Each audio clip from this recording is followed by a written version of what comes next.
Assalamualaikum warahmatullahi wabarakatuh. Kembali lagi ke channel YouTube Junaidi Fayad. Kali ini kita akan membahas materi pembelajaran 6, subtema 1 dari tema 5, di mana pada pembelajaran 6 ini kita akan membahas 3 materi, di mana materi tersebut adalah yang pertama, mempresentasikan informasi dalam peta pikiran yang telah dibuat. Nah, materi ini terdapat pada muatan pelajaran bahasa Indonesia. Kemudian materi yang kedua adalah usaha mempersatukan Negara Kesatuan Republik Indonesia atau NKRI. Nah, materi ini terdapat pada muatan pelajaran PPKN. Dan yang terakhir materinya adalah menyanyikan lagu bertangga nada mayor dan minor dengan iringan alat musik. Nah, materi yang terakhir ini adalah pada muatan pelajaran SBDP. Nah, sebelum kita membahas materi tersebut satu persatu, siapkan diri kita, cermati video pembelajaran yang akan kita bahas dengan baik agar kamu dapat memahaminya dengan sempurna. Yuk sama-sama kita bahas materinya.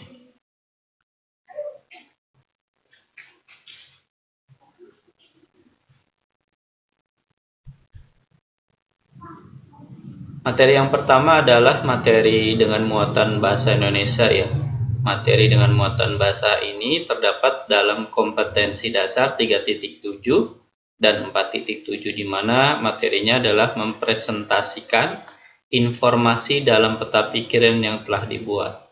Nah, dalam mempresentasikan peta pikiran yang telah dibuat, ada beberapa hal yang harus kita perhatikan sebelum kita mempresentasikannya kepada orang banyak. Yang pertama adalah ketika kita mempresentasikan adalah sikap tubuh yang tegap ketika presentasi. Jadi sikap tubuh yang harus kita perhatikan. Lakukanlah dengan posisi sikapnya itu tegak. Nah, tidak bungkuk ya badannya, melainkan tegap dan tegak. Nah, ini adalah sikap tubuh yang sempurna agar ketika mempresentasikan kita tuh seolah-olah kita yakin benar bahwa kita menguasai materi yang akan kita presentasikan dan bisa meyakinkan orang lain, karena dengan pertama kali kita maju dengan tubuh yang tidak tegak, maka orang lain pun akan merasa wah kurang menarik nih sepertinya materinya. Nah, sikap seperti itu, ungkapan seperti itu yang harusnya nggak ada dalam diri kita, sehingga ungkapan-ungkapan yang akan keluar dari orang yang akan melihat presentasi kita tuh melainkan dengan yakin bahwa si pemberi materinya mampu dalam mempresentasikannya. Jadi sikap tubuh yang tegap ya. Yang kedua adalah adanya kontak mata dengan pendengar. Jadi ketika maju kita mempresentasikan, kita harus melakukan kontak mata. Kontak mata itu berarti maksudnya antara mata kita dengan mata yang mendengar itu ada interaksi, saling melihat. Bukan lihat-lihatan, tapi melihat ke semua orang ganti-gantian, bukan hanya tertuju ke satu orang, tapi ke semua orang ya, secara bergantian.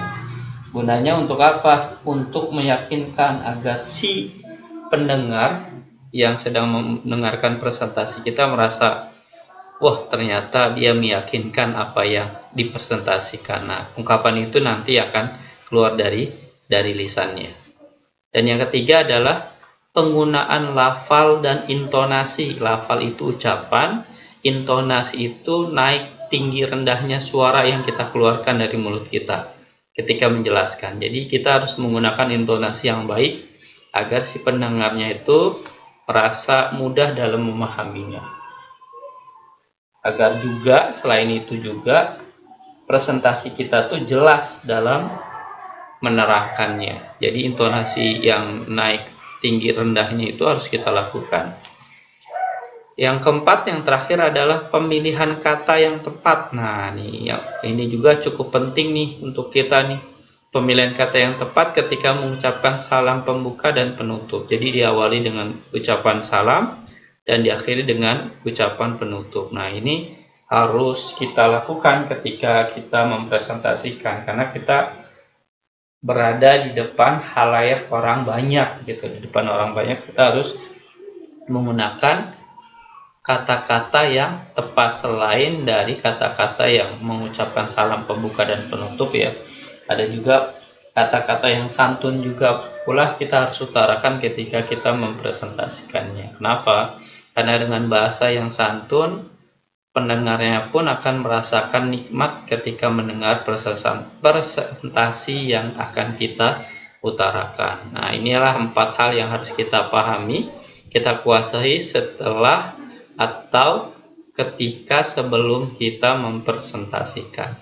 Jadi kalau kita ini punya item ini, 4 hal ini dalam diri kita, maka otomatis percaya bahwa kita pasti bisa melaksanakannya. Kemudian kita lanjutkan ke slide berikutnya. Pada slide ini yang sedang kita saksikan atau kita lihat bersama, ini adalah latihan soal pada pembelajaran 6. Kali ini ya, pada video ini, jadi 4 hal ini harus kita jawab, harus kamu jawab dengan kemampuan berdasarkan kemampuan kamu sendiri tanpa meminta bantuan dari orang lain. Jadi usahakan kerjain sendiri dengan kemampuan diri sendiri agar diri kita merasa yakin ya, agar diri kita berkembang sesuai dengan kemampuan yang kita inginkan. Jadi latihan ini, 4 hal ini harus kita bisa jawab setelah melihat pembelajaran video ini. Kita lanjutkan materinya.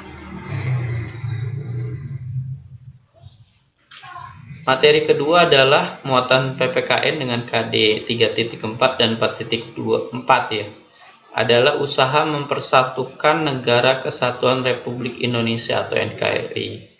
Nah, usaha apa yang dilakukan? Nah, salah satu cara yang dapat kita lakukan di sini ya, untuk mempersatukan NKRI. Nah, NKRI itu Negara Kesatuan Republik Indonesia adalah berpartisipasi dalam upaya menjaga keutuhan wilayah dan bangsa Indonesia. Jadi berpartisipasi itu berarti ikut bagian. Nah, ikut bagian untuk menjaganya. Hal ini untuk menjaga keutuhan negara Republik Indonesia.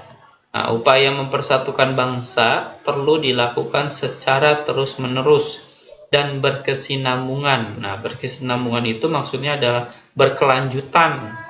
Jadi selain kata terus-menerus, melainkan harus berkelanjutan. Nah, berkesinambungan oleh seluruh lapisan masyarakat. Kenapa disebut lapisan masyarakat? Karena masyarakat itu terdiri dari beberapa lapis ya. Lapisan pemerintah, lapisan penduduk, rakyatnya, dan lapisan pekerja. Ya, itulah lapisan-lapisan yang ada di masyarakat.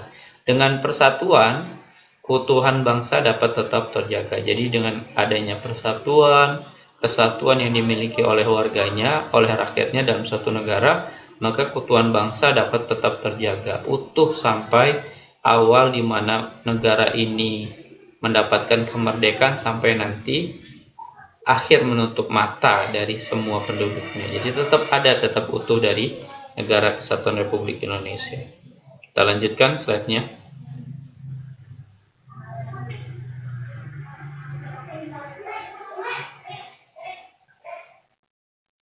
Berikut ini adalah usaha menjaga persatuan Negara Kesatuan Republik Indonesia. Jadi ada usaha-usaha yang harus kita lakukan agar negara ini tetap utuh, berkelanjutan sampai cucu buyut kita yang akan merasakannya. Jadi inilah beberapa hal yang harus kita laksanakan ya di dalam kehidupan kita sehari-hari, bermasyarakat, bertetangga, maupun bersosial. Nah, usaha itu adalah yang pertama, bersama-sama ikut menjaga wilayah dan kekayaan tanah air Indonesia.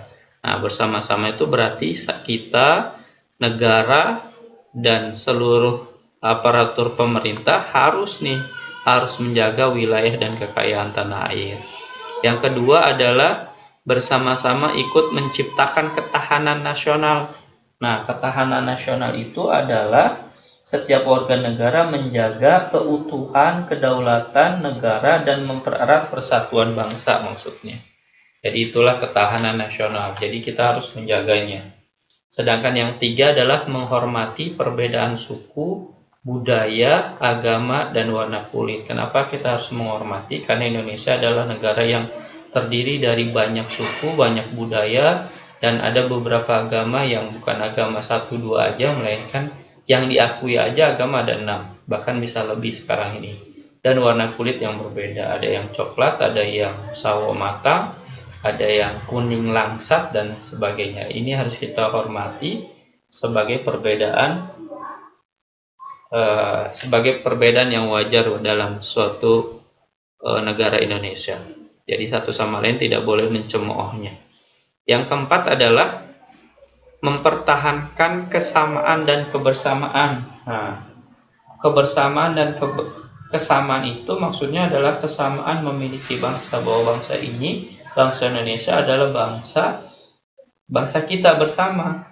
Persatuan Tanah Air Indonesia, Pancasila dan Undang-Undang Dasar 1945 dan Sang Saka Merah Putih. Kebersamaan ini adalah milik kita bersama. Di situ maksudnya. Jadi mempertahankan kesamaan bahwa negara ini milik kita bersama, tidak punya satu golongan atau orang-orang tertentu saja, melainkan ini milik kita bersama. Yang kelima, usaha yang menjaga persatuan, yaitu dengan cara memiliki semangat persatuan yang berwawasan Nusantara. Nah, artinya apa? Artinya semangat mewujudkan persatuan dan kesatuan di segenap aspek kehidupan sosial, baik alamiah maupun aspek sosial yang menyangkut kehidupan bermasyarakat. Wawasan Nusantara meliputi kepentingan yang sama, yaitu tujuan yang sama, keadilan, solidaritas, kerjasama, dan kesetiakawanan terhadap ikrar bersama. Nah, itulah arti dari wawasan Nusantara memiliki semangat persatuan. Sedangkan yang terakhir adalah menaati peraturan. Nah, peraturan di sini adalah salah satunya adalah menjaga keutuhan Indonesia dengan menaati peraturan yang ada, baik yang diciptakan oleh negara kita maupun peninggalan-peninggalannya. Tujuannya untuk apa? Tujuannya agar Indonesia menjadi lebih baik, karena dengan melalui peraturan Indonesia akan selamat dari kekacauan, dari kerusuhan bisa jadi, dan dari ketidakharmonisan antara satu dengan yang lain dengan cara menaati peraturan. Demikianlah 6 usaha, bukan aturan. 6 usaha menjaga persatuan negara kesatuan Republik Indonesia yang harus kita lakukan bersama-sama. Jadi ini harus kita laksanakan nih, bukan hanya kita pelajari aja pada saat ini. Kita lanjutkan ya ke slide berikutnya.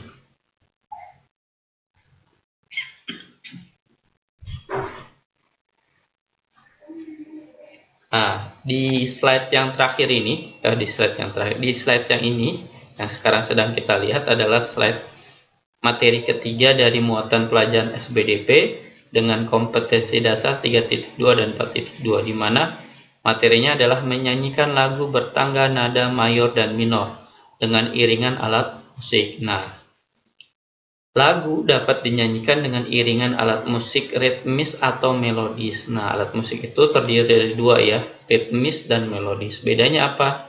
Nah, bedanya di sini nih.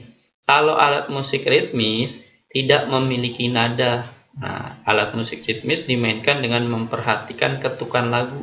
Contohnya adalah gendang, triangle, marakas, dan tamborin. Nah, gendang itu tidak memiliki nada, melainkan hanya dipukul-pukul.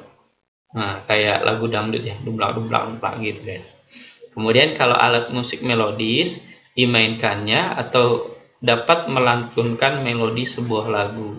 Jadi beda dengan ritmis, kalau melodis dimainkan atau dilantunkannya menghasilkan melodi sebuah lagu. Nah, contohnya adalah seruling, pianika, gitar, biola, dan piano. Ini adalah macam-macam dari alat musik melodis yang dapat kita saksikan sebenarnya ketika ada pertunjukan musik. Nah, beda dengan alat musik ritmis. Kalau ritmis itu berarti biasanya dimainkan dengan butuh kemampuan, skill yang luar biasa. Sama halnya dengan melodis. Kita lanjutkan slide-nya. Demikianlah pembelajaran ke-6 ya, pembelajaran ke-6 dari subtema 1 tema 5 yang dapat saya berikan. Semoga pembelajaran pada video ini dapat bermanfaat untuk kamu, menambah wawasan kamu Tetap menjaga kesehatan, tetap semangat. Wassalamualaikum warahmatullahi wabarakatuh.